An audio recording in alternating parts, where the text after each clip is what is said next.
Warning. Everybody Has a Podcast is a comedy podcast.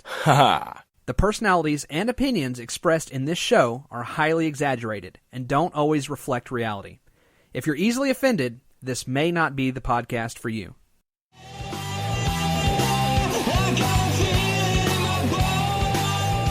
Yeah, I couldn't agree more, Clark. I actually have a very similar epiphany, if you will. Is that a black girl's name? No, I mean, it could be. Same situation. You know, I was listening to the radio. For whatever reason, I couldn't find my audio cable that goes in my, auxiliary jack. And my car doesn't have Bluetooth, so I have to plug it in. Like some kind of savage? Yeah, like some kind of savage. It doesn't have a ball cooler either, a ball vent.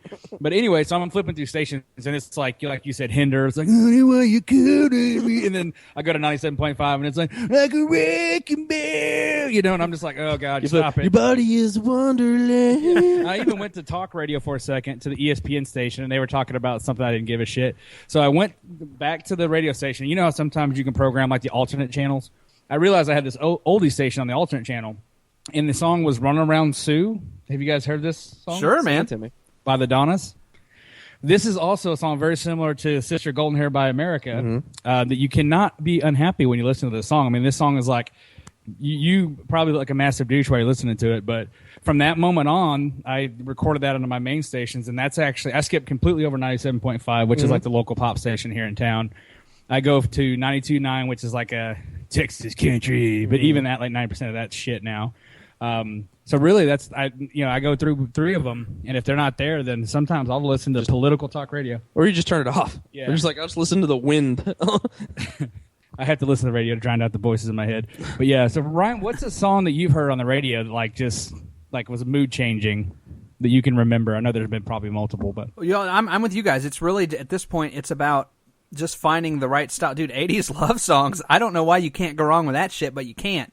Weirdly enough, it's this bullshit, this over and over again, same song, and then 5 minutes commercials, and then the same song. That's actually what got me into talk radio, which, got me interested in podcasting. At least with talk radio, there might be 5-10 minutes of commercials, but you're going to get original content when you come back, And you're probably going to buy gold. Yeah. But, I made a conscious decision probably a year ago, because I did still try to listen to a lot of radio, and dude, it was just a fucking 5-minute commercial every time, and most of the time when you live in the city, most of your car rides are not more than 5-10 minutes, and I just couldn't even catch a song if I wanted to, and if I did, it was a repeat. So I told myself, I was like, I know it's kind of a pain in the ass, because it requires an extra 5 to 10 seconds to get my phone set up in my truck, because it was made in 1996. I was like, look, Ryan, you're going to do podcasts or you're going to do Pandora. You're no more terrestrial radio. And honestly, it took me about a month or two to get out of that habit. And dude, now I have to force myself to go back. It's not worth it, man. It's not worth it. With Pandora and podcasts, namely ours, there's no reason to listen to anything else. Cry America. Yeah. What was really cool about 95.7 is that literally it's a 6-minute drive back from Freebirds. So that took 3.5 minutes. And they do their little bumper in between songs, but they're like, no repeat workday. Like they have usually you get like, okay, 97.5 presents 30 minutes of no repeats.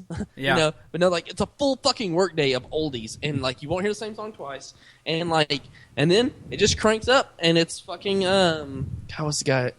I seen fire and I seen James rain. Taylor, Yeah, James Taylor. little Jimmy T. Just did it. And I was like, fuck, man, whoever's fucking behind the scenes over there is doing it right. So, kind of a caveat to this, right? I'm glad you said this, Clark, because I've always kind of closetly hid this from you guys.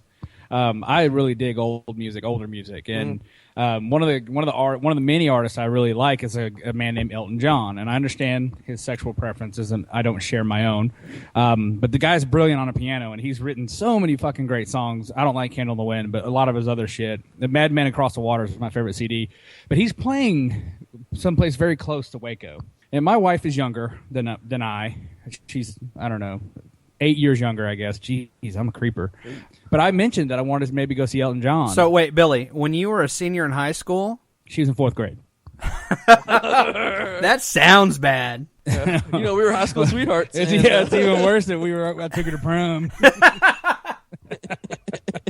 And by prom, I meant backseat of my Nova. The baby changing table.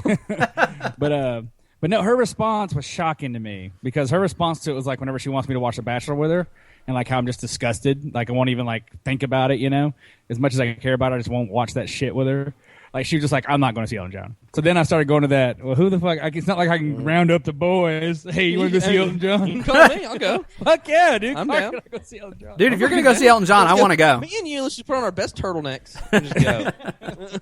I'm the same way, dude. Like, okay, so when I'm in the radio, section of my car, you will every once in a while catch like a Nirvana song, and you're like, that's cool, that's Nirvana. Sure. But then you hear that fucking oldies song that you haven't heard in like 4 years, and your mind just explodes, and you're like, holy shit, this song is badass. Have you guys ever watched one of those Time Life music things that come on? Yeah. I started writing down songs one time. And you'll just like, sit there and watch the whole fucking 20-minute infomercial just because like these songs keep scrolling. And I just start writing them down, and like I torn them later. One thing I've noticed is, so let's say on like a modern rock station, right? I've noticed they play music from the years 1989 to 1998, and then stuff in the last year. They anything from 1999 to 2011 does not fucking exist because all that shit music anyways. But all that shit from the 90s is gold, and they know it. Yeah, it is. So that's what you hear. You'll hear like the latest whatever, and it sucks, and then something from the 90s, and then the newest whatever, and then something from 95. Because all that music is amazing.